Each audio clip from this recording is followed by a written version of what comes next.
All right, so I'm back at Evanston.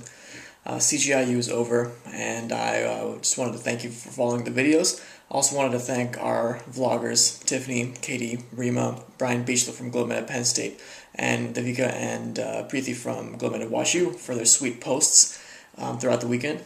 I just wanted to wrap up the weekend with two main things of what I saw and what I learned. So the first thing I saw at CGIU was President Clinton speak. In his opening keynote, he talked about a couple things. One of the things that I really thought was cool was three main questions that he and his staff asked over and over again while he was in office. And those three questions were, what do we do? Who's going to do it, as in federal, state, or local government? And three, who's going to pay for it? So these are the questions they asked over and over again. And a question he said that didn't get asked frequently enough is, how are we going to do it? And it's a simple question, but it's deceptively simple. But it set the tone for a really challenging and inspiring weekend, a really thoughtful weekend.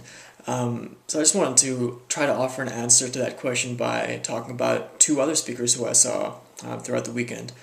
The first speaker was a doctor by the name of Dr. Jay Parkinson, and he's founded this group called Hello Health. It's a really sweet platform. It's like Facebook for doctors and patients to communicate with each other, to schedule in-person or online appointments, so that patients can learn about they can enter their symptoms and learn about what's going on.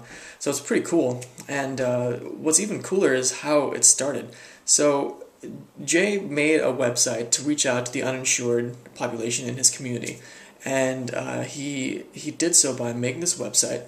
Patients could log in and they could view his Google Calendar, and they enter their symptoms and the time they're available to meet, and then Jay would get an update on his iPhone, which he would then schedule with the patient, see the patient, and then the patient would pay Jay through PayPal.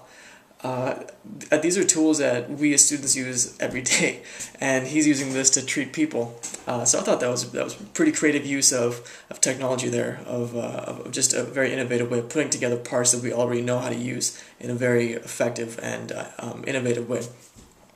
The second speaker who I saw was a lady by the name of Ori Okolo.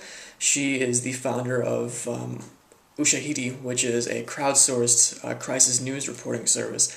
So basically what it means is that it was developed in the aftermath of the 2007 election in Kenya, the presidential election in Kenya, and there was a lot of incidences of violence that eyewitnesses would report via emails, blogs, and texts, and Ushahidi serves as an aggregator for all these, so that it's crowdsourced news.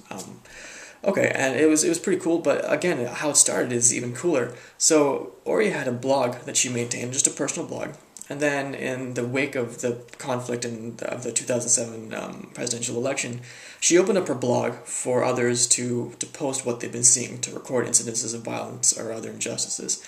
And the blog was unable to support that because so many people would log in and post. So she made Ushahidi so that they could all post. And what's really sweet is that she is able to map the blogger's post onto a Google map, so you can actually see the physical location of that post.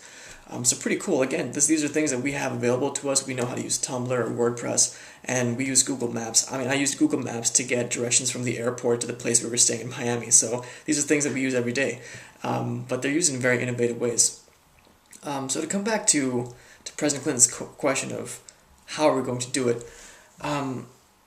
it's pretty cool because, you guys know how much I like Google, and I use their services every day. But the point is that we use these tools every day that Jay and Ori were able to just put together in a different way to make a really huge impact on how we look at the world, either be it health or be it news. And I think what this speaks to is that we have the potential right now to make a huge impact, and it's just a matter of extending our creativity to realize that potential. And it may not always be apparent under homework and finals, which actually I'm about to get to right after this post, but it's there. And to realize that it's there, and to realize that we already have the tools, many of the tools to realize these goals, is pretty powerful, I think. And then the second thing I wanted to share that I learned this weekend is, once you have your project, you should take that project, simplify it to the essence of the project, and then figure out how to share it and how to open source it so that others can learn from your creativity and develop their own ideas, develop their own projects. It's pretty sweet, pretty simple again, but very effective.